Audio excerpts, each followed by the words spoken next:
Happy Friday! Welcome to the fourth instalment of our Cyber Essentials series. Today we're talking around malware protection. So let's kick off with what malware is. So that covers any malicious software. So it can be things like ransomware, viruses, worms, anything really designed to interrupt your digital productivity. There's many ways for malware to get into our environment, so a lot of the time it comes through on things like email attachments or people downloading applications off of websites. Sometimes comes through in things like Office documents that might have macros running in the background. So yeah, they're just kind of things to look out for. So what do we need to do to protect ourselves? Well, the first thing is to get some anti-malware protection. So that usually comes as standard with your operating system, but you might want to layer some additional endpoint protection capabilities over the top.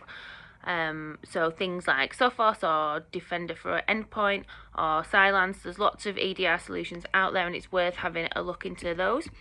The next thing is we recommend keeping control over applications that you allow into your environment. So the NCSC refers to this as having an allowed list.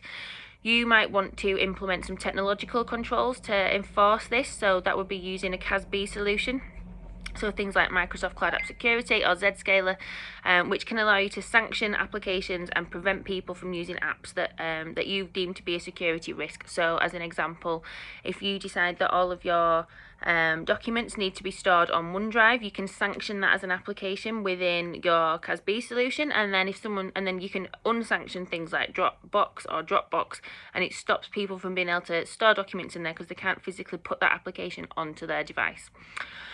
Finally, using an email filter which stops malicious attachments and links even making it into your inbox is a really great way to proactively protect against malware.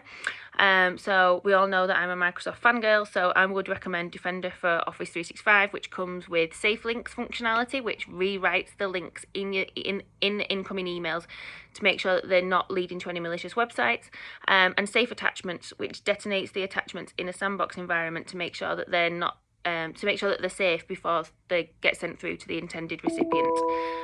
So Cyber Essentials says you just need to have one method of anti-malware protection in place, but as always, the more you can reduce the attack surface, the better. So implementing a multi-layered approach for your cyber defences is my recommended way forward. So if you've got any questions, drop them in the comments. Otherwise, have a fantastic Friday and I'll see you all next week.